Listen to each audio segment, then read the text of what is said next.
I don't have a single dark elf that's max level. I should have done more.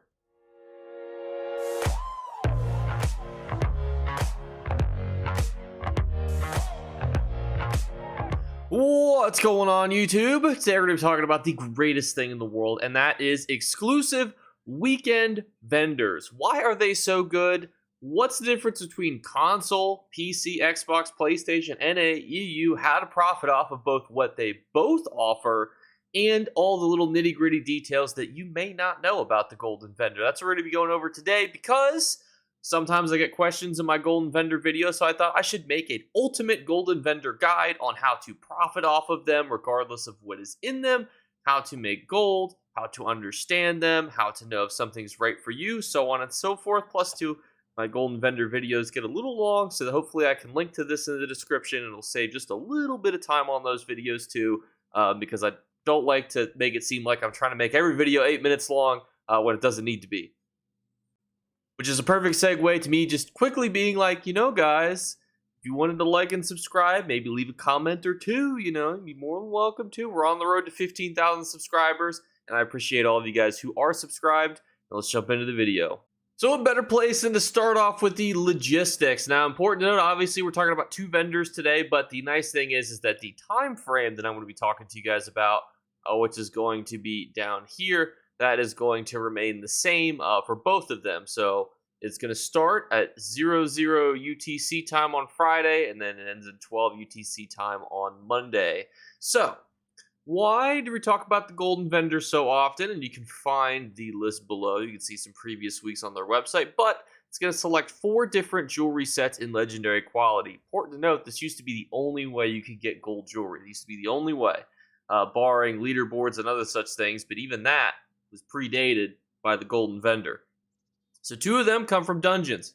Why is that important? You can't sell a dungeon set. Fun fact, you used to be able to, but you can't anymore. So if you play on PC, you can actually sometimes find listed dungeon sets. However, since Tamriel 1 came out many years ago, you can no longer sell dungeon sets. For those confused by that statement, if you see people selling curated drops, that's different. That's me keeping my sticker book open so that I get a guaranteed drop so that I can sell it to you. That is a little bit different than the Golden Vendor, because basically what happens when you buy these pieces of jewelry, boom, you can't do nothing with them except give them to your other characters. Then the other 2 are overland sets. Important distinction here is that you can buy these and you can sell them. So that's a very important distinction when it comes to the economic side, because you can give this to some other little silly goose down the road. And what's important too is that it means that people are also probably selling them on the vendor, which is another really good important distinction to keep in mind. So, in addition, there's going to be 2 monster sets. They could be helms or shoulders. Neither one of these are sellable, but what's important obviously is that you're going to be able to get some either possible dungeon sets that you can't even get because you don't have certain DLCs. You're going to get ones that are just hard as hell to find, or you could just get shoulders that are usually in a really good trait. Generally, in pen is a really good trait to get them in, and depending on the type of content you're doing. And you get a guaranteed light, medium, or heavy drop. Why do you want to pick between light, medium, and heavy? And that is Undaunted Metal, which is this little silly bonus right here, where you can see that you can get a 2% flat increase for the different types of armor you're wearing, heavy, medium, and light. So generally, that's why you want to have 1, 1, and 5 usually. So that's like 5 light, 1 medium, 1 heavy, 5 medium, 1 light, 1 heavy, etc., etc. So being able to curate a specific drop of a shoulder can be very helpful. Now, obviously, all dungeon drops are curated for you anyway, whereas getting them from the Undaunted vendors are not. So the helmet you get, which is always going to be a guaranteed drop on a veteran dungeon, it's guaranteed every single time, and you're guaranteed to get a set helmet that you don't already have, which means that if you have a light one already, you're 50-50, medium, or heavy. That goes to everyone that's also in the dungeon for you. So generally, you might not need to necessarily purchase the helmets, but in some dungeons they're just very annoying to do. We saw Balorgs a few weekends ago. That was heavily suggested, and you guys were just clamoring to buy that because it is an annoying dungeon, and if you don't have ESO Plus or the dungeon pack, you're not going to be able to go in there. So, this is actually a special golden vendor weekend. What does that mean? It means that she's offering things tied to the ESO event. This happens every so often. Mid-Year Mayhem is a good example. The Undaunted event is another good example. Basically, though, she's offering some goods that are exclusive. These are the PvP event items that drop from the towns, etc., etc. Now, there's a lot of stuff here, and I usually do a weekend golden vendor, so you're obviously always more than welcome to stop by and check out that bad mamma jamma. And what's interesting is, and this is something I want to whack you guys over the head with, so prepare to be whacked over the head with. Console you're on is going to determine two very important factors. You have to consider two important things. The first is how valuable AP is on your server, okay? That might sound weird because you can't directly turn AP into gold, because the second thing is you have to really look at the actual individual market, because it's either going to be higher or lower than 1. So think 1 is the absolute number. That's 1 gold, 1 AP. 1 AP becomes 1 gold. So, for example, that would mean that right now you could buy this for 500k AP and turn it to 500k gold. Is that likely to happen on console? Hell no. Could you do that on PC? Probably. So that's an important distinction. You might think to yourself, Jake, why are you whacking me over the head with this? And that is because we're going to do a little bit of an experiment right now. Because we'll take a little peeky peek here at Mournhold, you can see that there's golden deadly rings for 120,000, which means that your 500k AP is turning into about 120,000 gold. Is that good? Is it bad? There's definitely better ways to do it. And then my AP conversion video, I really kind of hit you guys over the head with this on. I don't know why I'm hitting you guys on the head over so much. I'm sorry. I'm about to give us a bunch of brain damage here. Sorry, concussions are bad, everybody. The reason why this is important, though, is that whenever you're converting something into something else, you really want to look at the rate. And there's another important factor with this also. Because usually you can buy something with AP or gold. Now, let's say for a thought experiment, it's 300k gold and then 150,000 gold. So 300k AP, 150k gold. What that means, though, is that on console, you're likely going to be able to go to the market, which we're in right now, and probably buy it for 80,000 gold. If it's a 300k AP, you could probably buy it for 60 to 80k in Mournhold on console. So you should almost never buy them with gold unless you're on PC, because the market is different. And then you just have to do the same experiment. Is it above or below the gold to AP ratio? For example, if you're buying it for 150k, are you going to be able to sell it for higher than 150k? And I'm going to switch this back here so that you guys can get a better example of this. And this is from 2 weeks ago, so you can see the Robes of the Hiss, Scoron's Feast, and Way of Martial Knowledge. They were in the different category brackets here. You're able to purchase them with gold as opposed to this week because it's a special vendor. So look at this, 150k gold, 300k AP, 150 gold, 300k AP. That's important because, again, it always comes down to ratios. Keep in mind these ratios whenever you're listing them. Next up, inside of the Hollow City, but you could also find him in Craglorn, we have Zanil, who appears at the exact same time and sells exclusive weekend furnishings. Now, there's going to be a variety of you in my audience. Some of you may use these for yourself. Some of you may skip this golden vendor. Others may try to resell those items, and we're going to be talking about how to do that successfully because, again, there's a lot of differences between console and PC. And now this is different because we're not converting a currency, but what we're doing is talking about inflation. Now, most people think of inflation when it comes to scary news that they watch in the morning. But inflation in ESO is just different because the value of gold is different on console versus PC.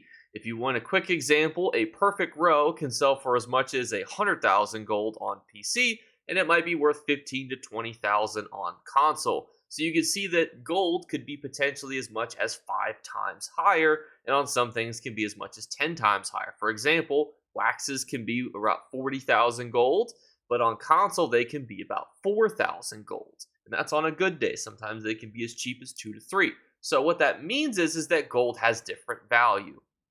This might be a weird long pre-log into me jumping into why these furnishers are good and bad and whatnot, but it means that 10,000 gold for an Alien Brazier on PC is the equivalent of 1/4 of a draw wax.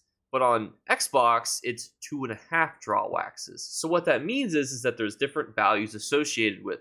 And this is to tell you that if you wanted to try to sell these for 20 to 30,000 in the future on console, your profit margins are going to be harder to attain because inflation is higher. But if you're on PC, this ain't nothing. You could buy 50 of these, sell it for the equivalent of a single upgrade item, and then boom, you'll have made tons of profit. That's the important distinction, and that's what I've always wanted to clarify in a video, and I kind of sometimes hint upon it, but it's a very broad spectrum topic to kind of go into all at once, so I've kind of avoided it more so than anything else. Usually also too, while we're just sitting here looking at these things, there's usually a theme. There's usually different cool little items that usually can resell. I'm a huge fan of animated objects as well as lights. They seem to sell really well. Statues seem to sell really well. Let's not forget our traditional Jake Clips slogan that brought us to 10,000 subs, which is bitches love tapestries. So there's a lot of good things when it comes to this vendor, but it again comes down to your console. So you might be thinking to yourself, okay, Jake, what's the best way to sell these? Sometimes I find myself in a difficult situation, and it's not always just listing everything up on a Guild Trader. And you might think to yourself, well, Jake, what's the alternative to listing things up on a Guild Trader? And the easiest way to do that actually might be doing what's called yard sales or house sales. Now, I'm currently at somebody's house that usually has these set up, but unfortunately does not currently have them set up. But they utilize the Cold Harbor Estate to set up different areas where there's different price points to each area. And that means that everything on a certain area might be marked at 10,000 or 20,000, 30,000, 100,000. And basically they can put out an APB in all of their guild chats and say, hey, selling furniture, come on down if you're interested and, come buy some things. It's a very fast and efficient way to sell things. There's no guild fees, there's no guild dues, there's no listing fees. It is fully profitable. And that is why I think a lot of people could utilize this method if they wanted to, because there's really no downside. Now, for example, I already hear you thinking, Jake, I don't really have a house this big. What pray tell could I do? And we can utilize the Hall of the Lunar Champion. It's a free house as long as you have the Elsewhere update, and it's already broken down into different areas based on different things. So you can see even in just the loading screen how there's 3 little pronged lights. Those go into different areas of the house. You could have one set up that every item in one room is set up for a specific price point, and so on and so forth for the other ones. And it can be a great way for you guys to cycle through some of those exclusive housing items that you may have. This is probably the number one way to sell housing items, barring taking commissions, which is popular for a lot of people. Some people decorate other people's houses for a good fee. Though that could be a really good option for you guys as well. You guys may remember when we did our obstacle course that we had absolute love and help for that. So shout out to those guys again who helped us. I could pop their little thing down by at the bottom if you guys are interested in remembering all of those lovely things that they built for us. But there are people that do that as well. So if you play on Xbox, feel free to reach out to them. Because they're also great resources if you would want to buy or sell potentially to furnishings, because they're always in need. But dear friends, that's going to wrap up the old video. What did you guys think? Did you guys learn something about golden vendors? Did I get the brain juices a-flowing when it comes to how to sell some items, the pros, the cons, and all of the other little bits and bobs and ends when it comes to these things?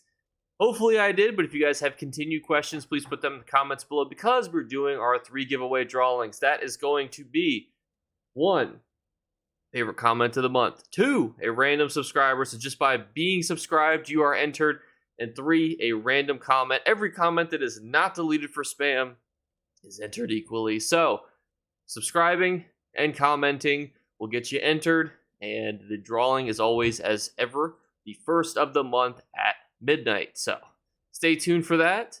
Thank you guys again. And if you are still watching, just remember, so close to 15,000. So I love you. And I'll see you later. Bye, guys. Remember to like and subscribe to Jake Clips. Or you should. I might have to pluck your eyes if you don't. Or, better yet, I'll skip rope with your entrails. Do it now. Subscribe. Ta-ta. Off with you. I felt so bad for not streaming yesterday. I was so hyped. I was like, I'm going to go home, finish all this work. I worked from 8 a.m. is when I left. And by the time I had gotten home and finished all my work paperwork, it was 11:20. And I was like, well, it's not really today anymore. It's basically tomorrow. And I only have so long now to do these freaking daily quests, to get these event tickets. I was like, oh my gosh. But I'm off on Monday, so time will recoup itself back to me. So that'll be nice. But yeah, that's why there was nothing yesterday. I apologize for that. But I was running around like a madman. Just absolutely crazily. So I apologize, but I was thinking about you guys throughout the day. So hopefully that makes up for it. I'll catch you later.